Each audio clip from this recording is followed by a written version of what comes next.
আসসালামু আলাইকুম। আজকে আপনাদের সাথে পালং পাটিসাপটা পিঠা রেসিপি শেয়ার করব।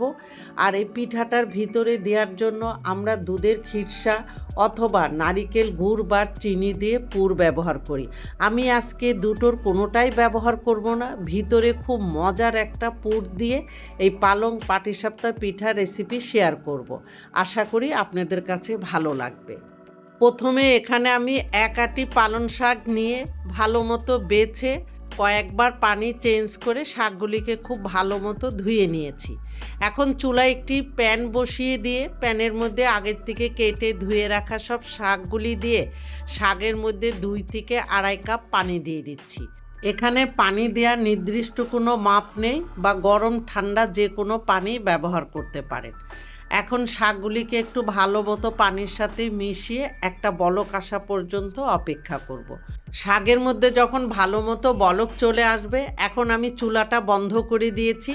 এখন শাকগুলিকে একটি স্ট্রেনারে পানি ঝরানোর জন্য রেখে দিয়ে একটু ঠান্ডা করে নিয়ে আমি ব্লেন্ডারে জারে নিয়ে পেস্ট করে নিব। আর এই কাজটি চাইলে আপনারা পাটায়ও করে নিতে পারেন। এখন পেস্টটা একটি বাটিতে ঢেলে নিচ্ছি। আর এখান থেকে আমি পুরা পেস্টটা ব্যবহার করব না, কতটুকু করব ব্যবহার করার সময় আমি আপনাদেরকে বলে দেব। এবার পিঠার ব্যাটারটা তৈরি করে নিব। এই জন্য একটি বাটিতে নিয়ে নিচ্ছি চালের গুঁড়া 1 কাপ, ময়দা হাফ কাপ। এখানে চালের গুঁড়া ময়দা দুটোই আমি ভালো মতো চেলে নিয়েছি। এবার এখানে দিয়ে দিব এই পিঠার সবচেয়ে মূল উপাদান পালং শাকের পেস্ট হাফ কাপ। আর এই পেস্টটা তৈরি করার সময় কোনোভাবেই পানি ব্যবহার করতে যাবেন না। দিয়ে দিচ্ছি আদার রস 1 চা চামচ, লবণ 1 চা চামচ বা স্বাদ মতো দিয়ে এখন প্রথমে সব কিছু একটু ভালো মতো নেড়ে মিশিয়ে এখন ব্যাটারটা তৈরি করার জন্য এখানে হালকা কুসুম গরম পানি আমি অল্প অল্প করে দিব। আর একটা ব্যাটার তৈরি করে নিব, না পাতলা না ঘন। আমরা পাটিসাপটা পিঠার ব্যাটারটা যেভাবে তৈরি করি ঠিক সেইভাবেই তৈরি করে নিতে হবে। ব্যাটারটা গোলানো হয়ে গেলে এখন এখানে হাফ টেবিল চামচ রান্নার তেল দিয়ে ব্যাটারের সাথে খুব ভালো মতো নেড়ে মিশিয়ে নিয়ে একটি ছাঁকনির সাহায্যে ব্যাটার আমি সেঁকে নিব। এতে শাকের যে এক্সট্রা আঁশ থাকে সে আঁশগুলি বেরিয়ে আসবে। এই আঁশ সহ পিঠা তৈরি করলে পিঠাগুলি একদমই মসৃণ হবে না। এখন ব্যাটারটাকে আমি ঢেকে 15 থেকে 20 মিনিটের জন্য রেস্টে রেখে দিয়ে পিঠার ভিতরের পুরটা তৈরি করার জন্য চুলায় একটি প্যানে আমি বেশ কিছুটা পানি দিয়ে এখানে আমি 2 প্যাকেট ম্যাগি নুডলস নিয়েছি। আপনারা এখানে আপনাদের পছন্দ মতো যে কোনো নুডলসই ব্যবহার করতে পারেন। এখন নুডলসগুলিকে আমি সিদ্ধ করে নিব। নুডলস ভালো মতো সিদ্ধ হয়ে গিয়েছে। এখন নুডলস একটি স্ট্রেনারে পানি ঝরানোর জন্য রেখে দিয়ে আমি পরের প্রসেসে চলে যাচ্ছি। চুলায় একটি প্যান বসিয়ে 1 টেবিল চামচ রান্নার তেল দিয়ে একটু গরম করে নিয়ে তেলের মধ্যে 1 টেবিল চামচ পেঁয়াজ কুচি দিয়ে পেঁয়াজ কুচিগুলি সফট হওয়া পর্যন্ত অনবরত নেড়েচেড়ে ভাজতে হবে।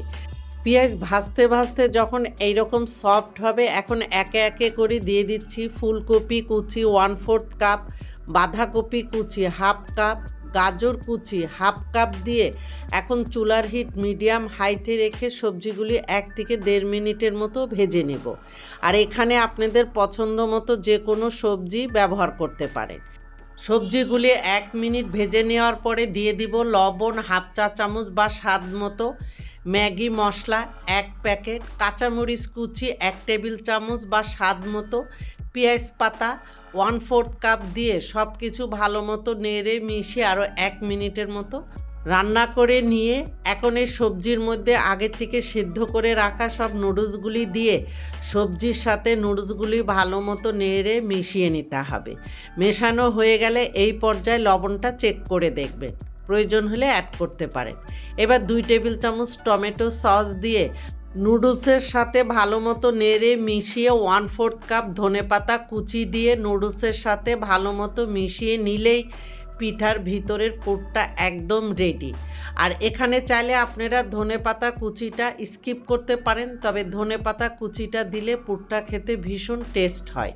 পিঠাগুলি তৈরি করার জন্য চুলায় আরেকটি প্যান বসিয়ে হালকা গরম করে নিয়ে সামান্য পরিমাণে কুকিং অয়েল দিয়ে ব্রাশ করে নেব। এবার চুলার হিট একদম লোতে রেখে পিঠাগুলি তৈরি করতে হবে, তা না হলে পিঠাগুলি মসৃণ হবে না। 20 মিনিট পরে ঢাকনা তুলে ব্যাটারটা আবারও ভালো মতো নেড়ে মিশিয়ে নিয়ে তারপরে পিঠাগুলি আমি তৈরি করতে যাব। এবার প্যানের মধ্যে পরিমাণ মতো ব্যাটার দিয়ে প্যানের হ্যান্ডেল ধরে ঘুরিয়ে গোল করে নিয়ে ঢাকনা দিয়ে 1.5 থেকে 2 মিনিটের মতো অপেক্ষা করব। 2 মিনিট পরে ঢাকনাটা তুলে নিচ্ছি, আর চুলার হিট একদম লোতে রাখার কারণে পিঠাটা এতটা মসৃণ হয়েছে। এখন এই পিঠার উপরে আগের থেকে তৈরি করে রাখা নুডলসের পুর দিয়ে পাটিসাপটা পিঠা আমরা যেভাবে ফোল্ড করি সেমভাবে। আর এখানে চাইলে আপনারা চিকেনের পুরও ব্যবহার করতে পারেন, আবার চাইলে দুধের খিরসা বা নারিকেলের পুরও ব্যবহার করতে পারেন। পিঠাগুলি আরও ক্রিস্পি করতে চাইলে পিঠার 2 সাইডে আরও 15 সেকেন্ড করে ভেজে নিতে পারেন। আমার প্রথম পিঠাটা ভাজা হয়ে গিয়েছে, এখন পিঠাটা তুলে নিচ্ছি। এইভাবে একে একে করে সবগুলি পিঠা আমি তৈরি করে নেব। সবগুলি পিঠা আমার তৈরি করা হয়ে গিয়েছে। এই তো তৈরি হয়ে গেল খুবই হেলদি এবং সুস্বাদু পালং পাটিসাপটা পিঠা। আমি এখন একটা পিঠা ভেঙে দেখিয়ে দিচ্ছি যে পিঠাগুলি কতটা সফট হয়েছে। আশা করি ছোট বড় সবারই কাছে ভীষণ ভালো লাগবে। আপনারা ভালো থাকবেন, আমাদের জন্য দোয়া করবেন। আল্লাহ হাফেজ।